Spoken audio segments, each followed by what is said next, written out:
Hello and welcome to the Giving Voice to Depression podcast, produced in partnership with the A.B. Korkor Foundation for Mental Health. I'm Terry, the creator and co-host of this podcast. I've lived with depression most of my life, and I know how easy it can be to feel all alone in the experience. I'm not alone, and you aren't either. And I'm Dr. Anita Sands, a licensed clinical psychologist and life coach with a number of my own diagnoses, all of which bring a certain amount of anxiety and depression along with them. There is great power in shared experiences. We share our own as we engage in intimate and candid conversations with our weekly guests, exploring different perspectives on and experiences with depression. We keep it real because depression is real. We keep it hopeful because there truly is hope, in spite of what depression tells you. Hello, Anita. Hi, Terry. When we talk about depression here, we mean all kinds, and we try to find guests who can speak to each kind. That includes major depressive disorder and bipolar disorder, seasonal and pregnancy-related depressions, and today's focus, persistent depressive disorder, PDD, or what used to be called dysthymia. PDD is a fairly new diagnosis characterized by chronic depression. Its symptoms are very similar to major depressive disorder.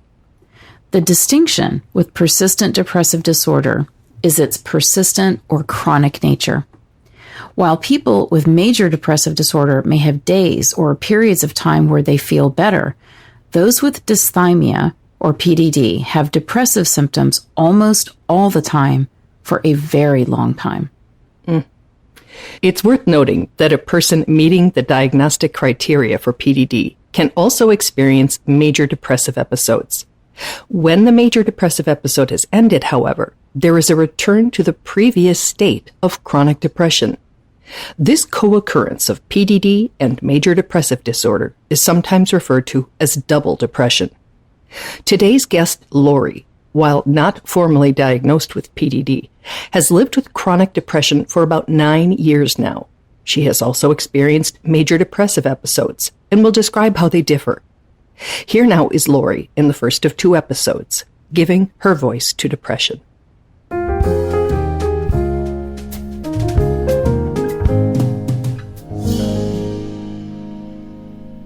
Well, I've heard it referred to like, when you have a major depression, it's like being in the pit. You have just a dark, black pit.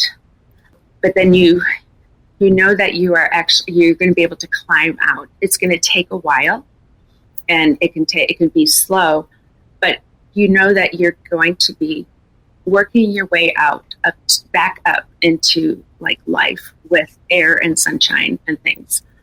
But it happens very slowly. But there's times along the way when you kind of go, I'm still not feeling great, but wow, I'm up, or I did this thing today. I went and grocery shop today. You can look down and see where you were and see that there has been progress. And Lori says that's how it went in her earlier major depressive times.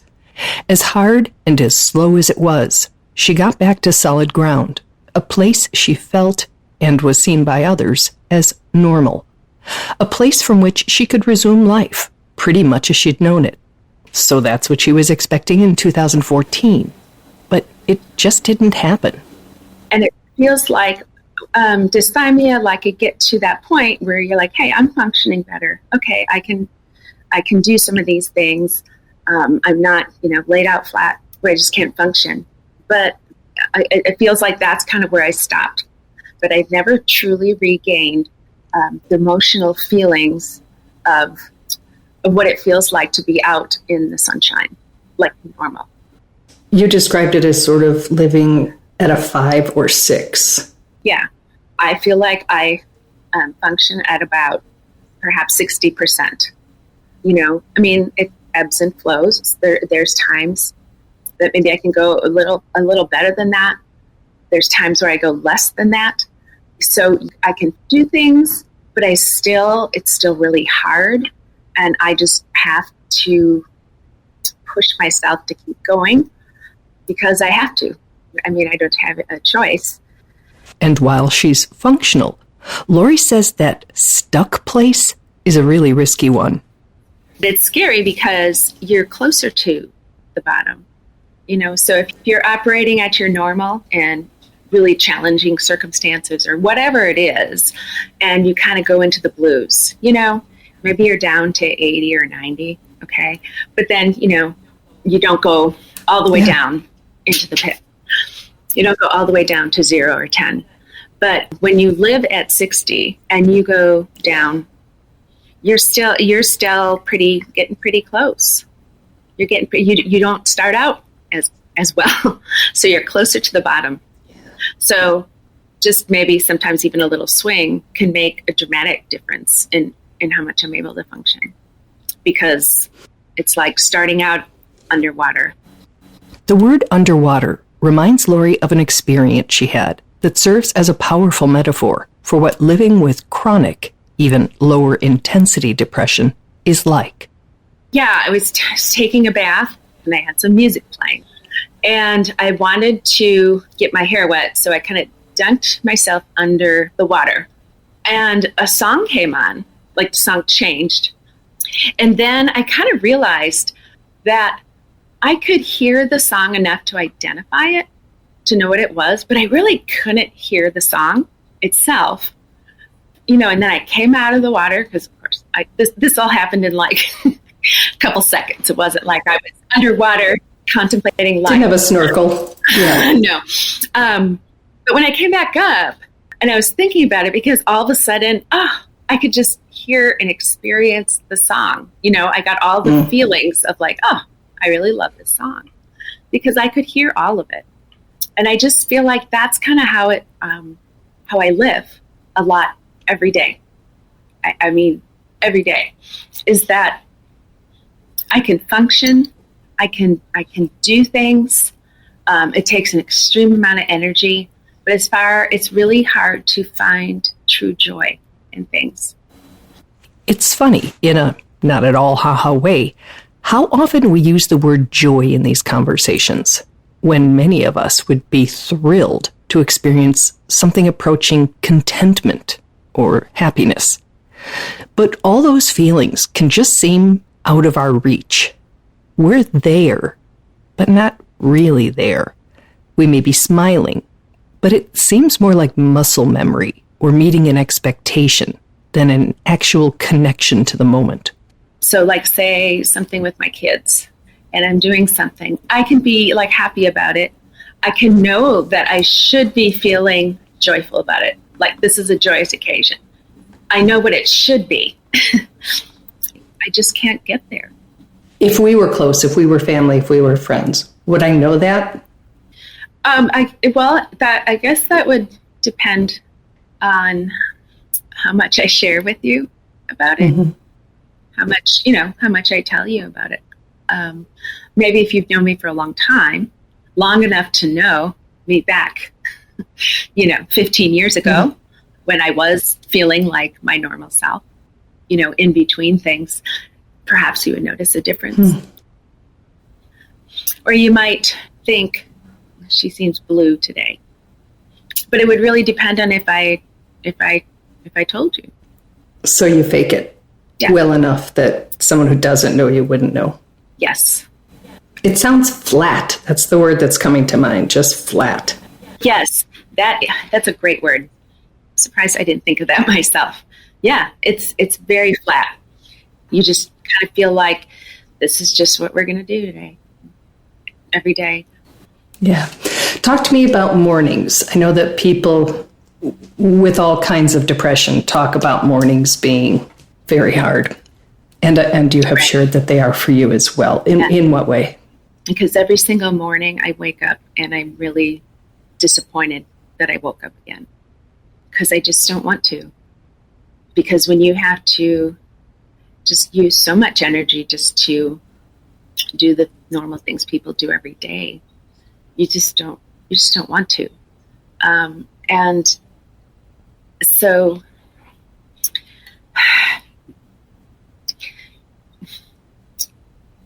take your time. Thinking of how to say this. Yeah.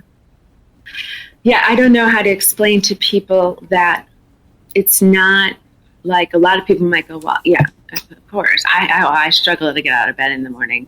You know, I struggle. It's not that. It's not that. It's like you are immovable. Because almost every night I just pray, like, Lord, can I just go? Can you just have me go?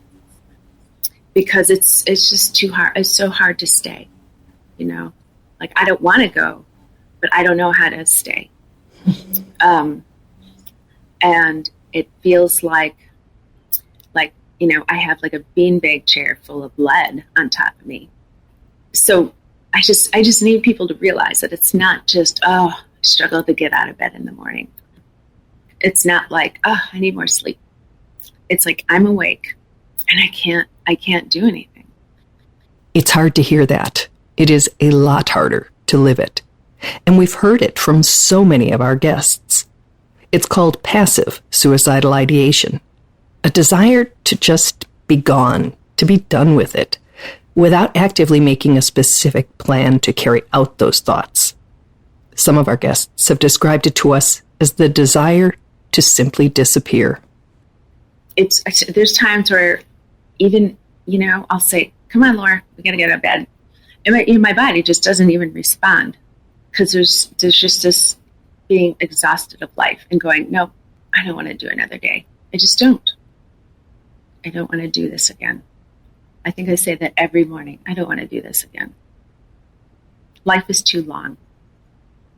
It's too flat. I just don't want to do this again. It would be very difficult to have hope if your ceiling was other people's floor. How do you continue when you say you don't experience hope? What choice do I have? I just have to do it. Takes an enormous amount of energy. You know, I have one day a week where I work somewhere, and when I'm there, I can do it, and I come home and I just literally, I'm done. I'm done. I can't do anything more. I mean, it's physical, but it's also mentally. Even doing something pleasant can be just depleting. Yeah, absolutely. And so many times if I am going to go do something, like I'll agree to do something because I know it's good for me to get out and do something. But when the time comes, I'm just like, why did I say I'd do that? Why? Let's just go get through this. And I'll tell you that it feels like I just can't get myself together. So you feel guilt. I feel guilty about it. I feel bad about it. So how, now that people will better understand what persistent depression is, how, if you have someone in your life who experiences it, do you help? You know, you can't say, obviously, like, hey, cheer up, it'll get better, because you're saying it doesn't. So what are some of the ways to be supportive? I think you really have to ask that person, because you can't really often see what the things they need help with are. You asked me what helps, and I'm like, well, I can tell you what doesn't help. Yeah. There are things that show that there's not an understanding that this doesn't go away. So can I share some of those things? Please. Things people have said to me, and, you know, over the years, and some of these even by friends that know, or that I tried to explain before. Things like, you know, you mentioned that you're just really struggling or just experiencing depression, and they, you know, still, I thought you were better. Well, you look fine. People that want to try to fix things. Well, maybe, have you had your meds adjusted? Maybe you need to see your counselor more. Or another one is, well, what happened? And sometimes nothing happened. Just like you can go into a major depressive episode and there's no reason. Depression is not an equation. It's not like this plus this equals depression. So to try to fix things is just really, really hard to have people suggest that, because the biggest thing is that if there was anything Right. that I could do, I would do it. And have done it 100 times. I'm not choosing to live like this. No. I'm not making it up. Who would choose to live like this? Right. So I want to make sure I'm understanding this, that if someone were to say, that sounds so hard, because it does sound so hard, like, props to you for volunteering, for getting up, for doing the things you're doing, that would sound more understanding and realistic. And, emphasize endurance. Just validate that it's a chronic illness, just like somebody else, maybe with a physical chronic illness, diabetes or lupus or something like that. Just emphasize that. And it's not because they're weak or just can't get their lives together, whatever. That, the more I see it, I guess, as a medical or an illness, the less I blame myself, the less bad about myself I feel.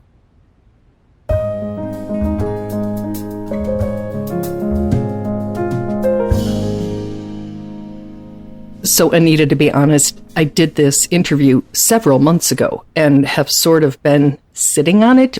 I couldn't figure out how to produce this in a way that wouldn't make people who listen feel even worse, which is never our intention. Mm-hmm. But we also always want to be clear that this is a reality for a number of our listeners, and we can't have them caught up in and it gets better, because it doesn't for everybody. Mm-hmm.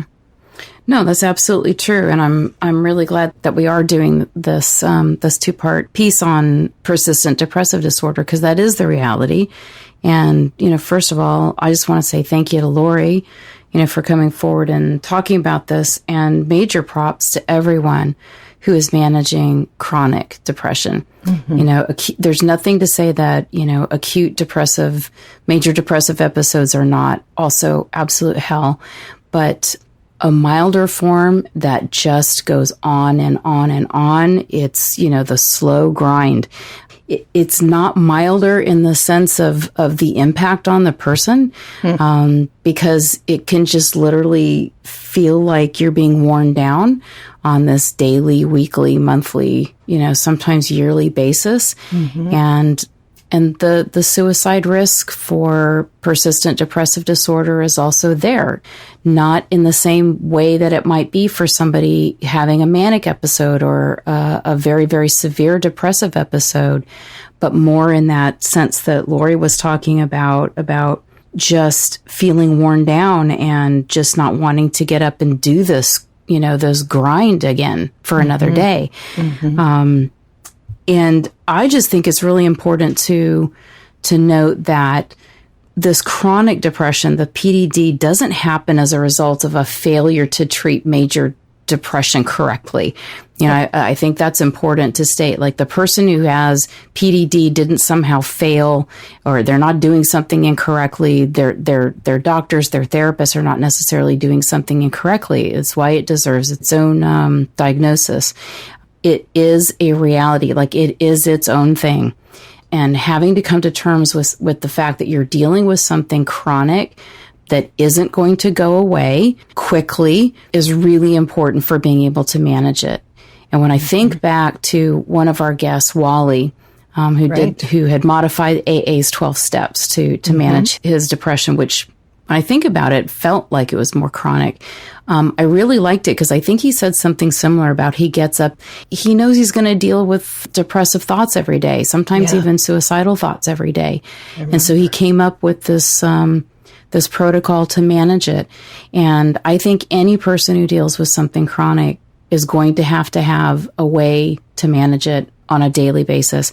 Very similar to someone who's an alcoholic who cannot think about the rest of their life managing this. They just have to think one day at a time, I'm going to get through today. How am I going to get through today?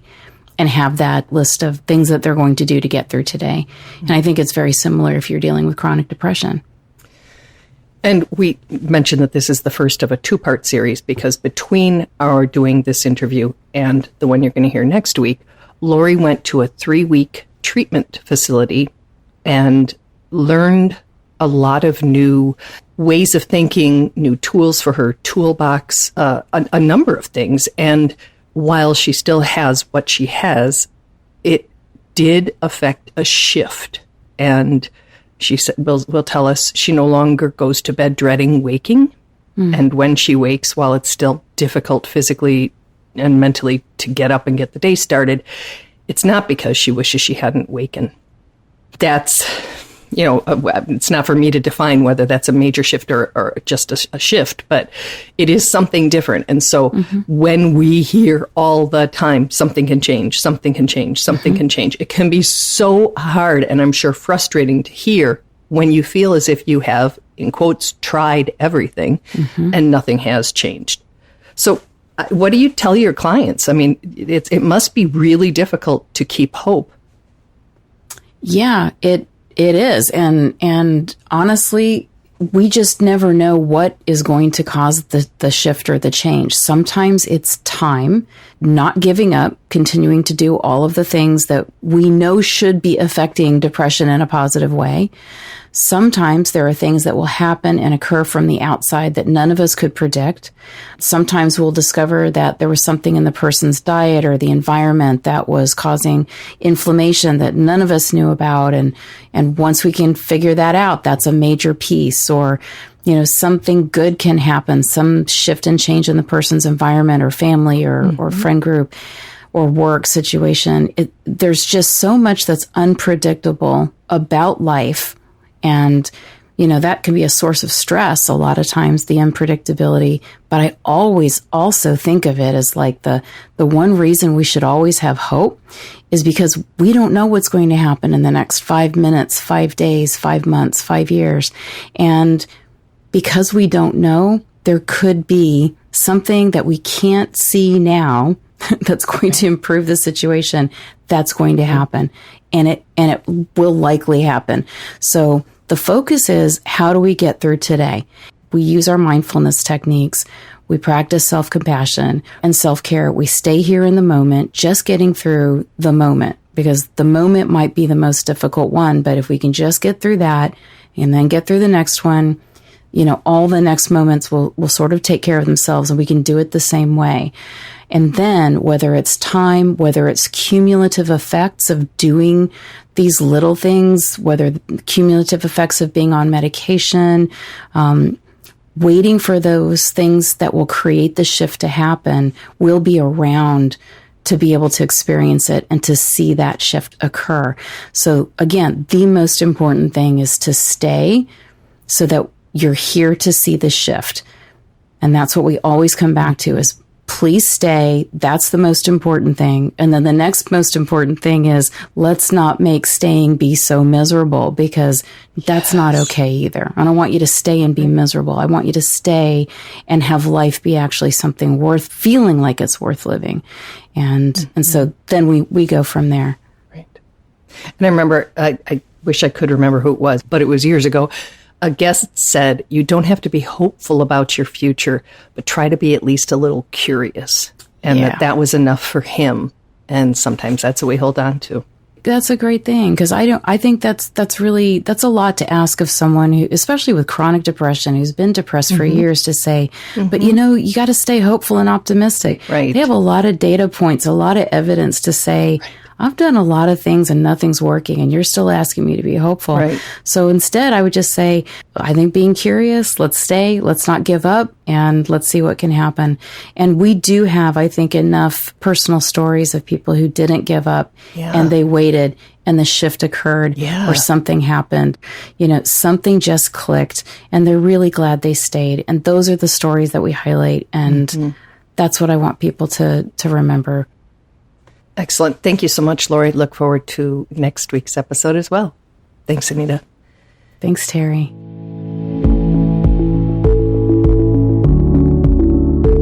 We truly hope that our podcast brings a little more understanding, helps you better articulate and reflect on your own experience with depression, or better understand how to support someone else who is struggling. If this episode has been of comfort or value to you, know that there are hundreds of others like it in our archive, which you can easily find at our website, givingvoicetodepression.com. And remember, if you're struggling, speak up, even if it's hard. If someone else is struggling, take the time to listen.